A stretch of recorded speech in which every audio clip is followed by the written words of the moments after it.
wake up, it's time to be free. Wake up, was blind, now I see. Wake up, it's time to be me. Wake up, my mind is the key. Wake up, it's time to be me. Wake up, my mind is the key. So welcome everybody. It's Jullien Gordon. I want to welcome you to another episode of the Daily Jules, where I drop nuggets of wisdom to help you increase your degrees of freedom. It does not matter how many degrees you have. The only thing that matters is how much degrees of freedom you have. It does not matter how much money you make. What really matters is how you make money. And so today we have a great question from Steven, and Steven is asking about real estate and whether he should invest in a $5,000 automated system for his real estate business or whether or not he should build it on his own.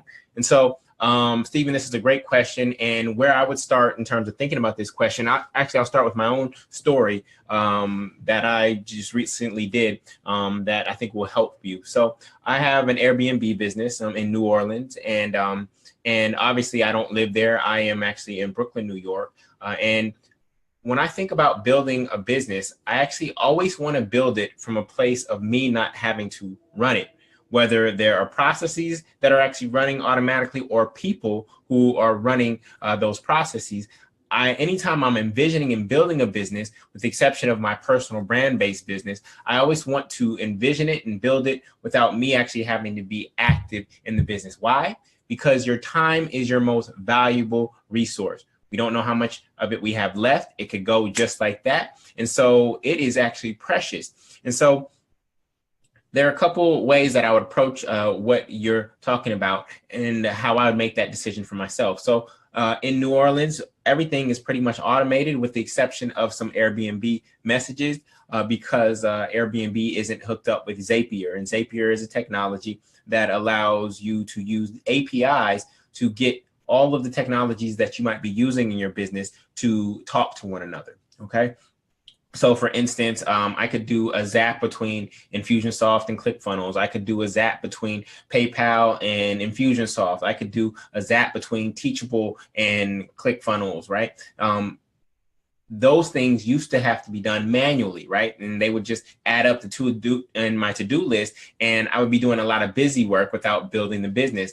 But with technologies like that, and that only costs, I forgot how much Zapier costs, but regardless, it's nominal in comparison to the value of my time. So the way to make these decisions about outsourcing, automating, or delegating is first and foremost is getting clear on how much you value your time. Getting clear on how much you value your time. So for those who are employees, you actually have a time value, or even if you're an entrepreneur, there's a way to measure your time value. So if we look at an employee that's making $60,000 a year, right? Now, $60,000 a year, there's normally about 2,000 work hours in a year. That's 40 hours a week for 50 weeks. Let's say you have 2 weeks vacation. So that's 2,000 hours of work in a year, right? So cross out those. This person is actually valuing their time at $30 an hour. So whatever, if you are in a traditional job, or even if you pay yourself in your business, or you just want to add in your business profits as well, this is actually your time value. In terms of coaching, and this is the reason I don't do, it's not a reason I don't do a lot of one-on-one coaching, but my hourly rate is pretty prohibitive. It's $500 an hour. It's $500 an hour. That is how I value my time. And the reason I value it at that is because I do know that 1 hour with me could transform the trajectory of your business forever, and that you are going to make way more than $500 off of the information, insight, and advice that I give you in that time, right? The time actually does not matter.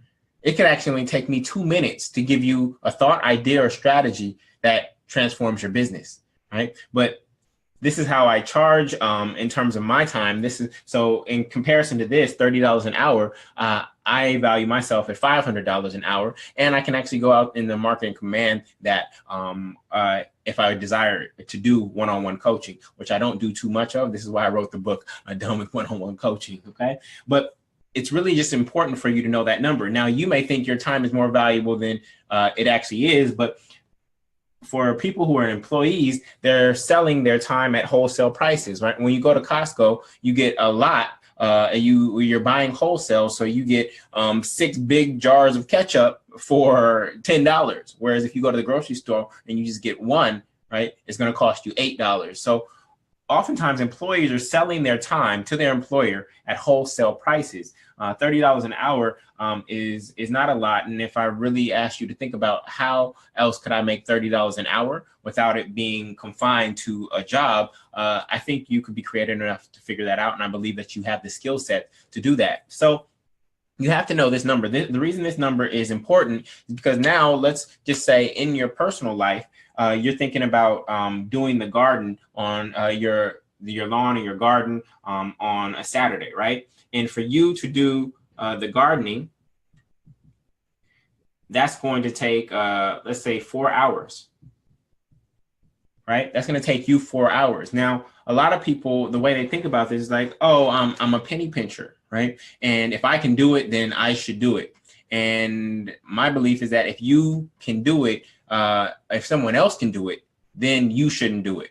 If someone else can do it, you shouldn't do it. But most people think if I can do it, then I should do it. Now, 4 hours of gardening, if your time is worth $30 an hour in your mind, right? You may not actually have this number, but if you look at your salary and divide that by how many hours you work, you can get it. And for a lot of people, this number is imaginary. And a lot of people think that their number is higher than it actually is. But let's just say you believe you can create $30 per hour, then it's actually costing you $120 to do your gardening, right? It's costing you $120. If you could actually go hire somebody for $60 to do your garden instead of you doing it, and then actually you only work 2 hours. You work 2 hours to go create this $30 an hour somewhere else using your gifts, talents, strengths, and skills. And then you pay this person. Now you've actually got, if you work 2 hours, you made $60, right?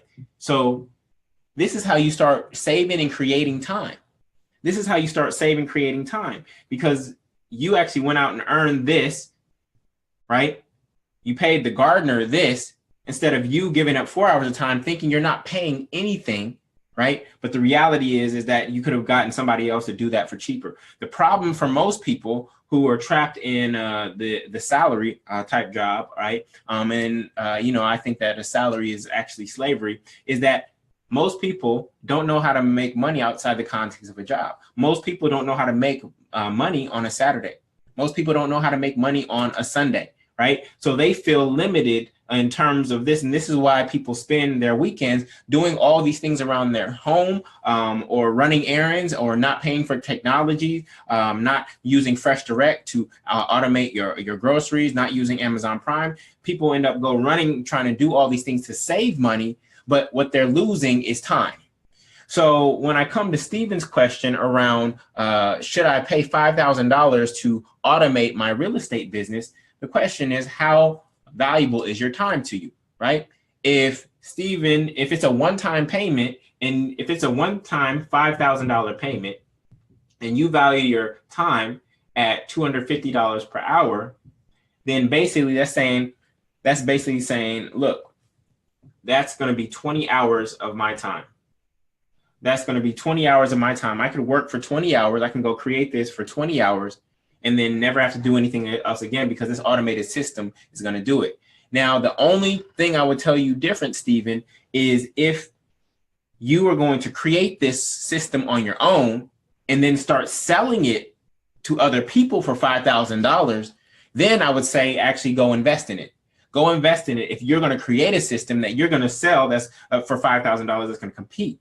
But if that's not your expertise, then I would give up 20 hours to have a system that automates my life, right? Because I don't know how much time you're spending in your real estate business. I don't know how much time you estimate that this system is going to save you. But if it's more than 20 hours that is going to save you, then it's actually worth it for you to invest in the system. Okay? So this is how I think about all the automations that I have. Our business, we have about monthly subscriptions to about 40 different technologies that we piece together. to run the business. And it may sound like a lot. Some are as low as $5 a month. Some are, I think the highest one is, I think it's ClickFunnels and Infusionsoft. Those are like $300 a month. So it runs down. But when I think about me or my team having to do a lot of those things manually, it pales in comparison. And so this is how you create more time, not only in your business, but also in your life, is by outsourcing, automating, and delegating. Outsourcing, automating, and delegating. And again, if you aren't a full-time entrepreneur yet, you've been outsourcing your life already. You've been outsourcing, automating, and delegating already. Most people do not fix their own cars. You outsource that to a mechanic. Most people don't pull their own wisdom teeth. You outsource that to a mechanic, to a dentist. Most people don't go do their own physical checkups. You outsource that to a doctor. Whenever you eat out, you're outsourcing grocery shopping, cooking, and cleaning to a restaurant. So when you think about that, eating out is not that expensive when you think about the time it actually saves you.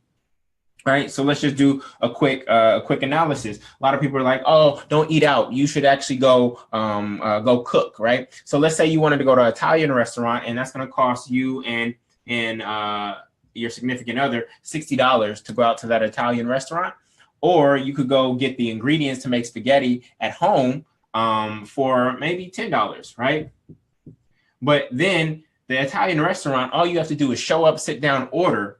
And that's it. And you might leave with some leftovers for $60. Whereas if you go to get these ingredients, you're paying, it's costing you time in terms of going to the grocery store, grocery shopping. Then it's costing you time in terms of preparing, then actual cooking, then actual cleaning. Right. And so if you're doing this as a meal for two and both people are invested in this process, both people go to the grocery store instead of having it delivered by Fresh Direct or Amazon. Both people are cutting up onions and garlic and things of that nature. Then you're waiting around cooking, and you might be multitasking a little bit while you're cooking. And then somebody has to wash the dishes unless you have a great dishwasher that doesn't leave any spots. The time that this cost you to make the meal that you could have bought for $60 is a lot. This actually might be a 2-hour process, and two people who, even at the very least, value their time at $30 an hour, that would be $120, right? Two people, 2 hours at $30 an hour, that'd be $120 to make that meal. Now, most people don't think about that, again, because most people don't know how to make money after 5 o'clock on Saturdays or on Sundays, right? Most people don't know how to make money outside the context of a job. And so again, when these things come up on weekends or after work, or we think, well, I can do that, I can clean up my yard. Like my yard right now is full of leaves. And I thought about doing it because sometimes you may have a green thumb, or you just want to be out there and touching nature and the dirt and whatever. And that's fine. But if I can find a gardener to come do that for $60 to bag up all those leaves, I'm going to do that in a heartbeat. Why? Because I value my time at $500 an hour. I'd rather spend 1 hour going and coaching somebody, right, at $500 an hour, and then paying that gardener $60 to spend 2-3 hours out there to clean up that, rather than me doing it. Okay. So this is how I think about automating, outsourcing, and delegating parts of my life. I don't want your life to be in such a way that you've outsourced, automated, and delegated everything. Include some people outsource, automate, and delegate their kids. I have mixed opinions about nannies and things of that nature, because in a way it's kind of outsourcing parenting, and the kids grow up to teenagers and they're like, you weren't my mother. This person was my mother. You weren't my dad. You weren't there. You missed this, and this, right? And so I don't want you to outsource, automate, and delegate your life so much that you aren't actually living life. It's okay to wash the dishes sometimes. And be fully present, enjoy the feeling of water running over your hands, and polishing something, and just doing something around the house to improve its appearance. That's perfectly fine, okay? So it's not about doing it to such a point where you have absolutely nothing to do.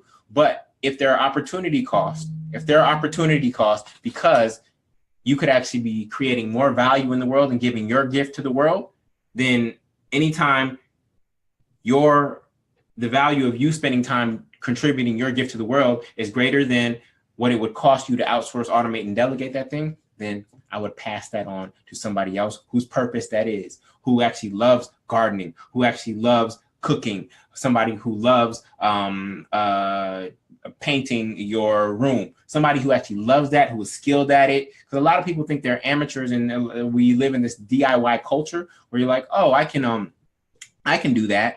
But the difference between your paint job, right, of the bedroom and the actual professional painter, it's remarkably different. You don't think that when you go get a pan of paint and a paintbrush at Home Depot, but when you look at the difference between the two, it is a huge difference. And on top of that, it costs you a lot of time. Time is our most valuable resource, right? So anything I can get off my plate through a person or process, I will. So I hope that has blessed you, Stephen. Given how valuable I know you are in the world and the skill sets that you have, I'm probably buying that 5K automated service unless you're going to create it for yourself, right? And then sell it to other people for 5K. Now you have another business, right? So with that, I hope that this episode blessed you. Freedom for all. And I will talk to you in the next episode. Much love. Peace. I hope these mindsets, metaphors, and methodologies blessed you. If you desire more freedom, go to getfreenow.com to subscribe to the show on iTunes, YouTube, or Facebook, and get 4 of my best courses in the Freedom School for 100% free.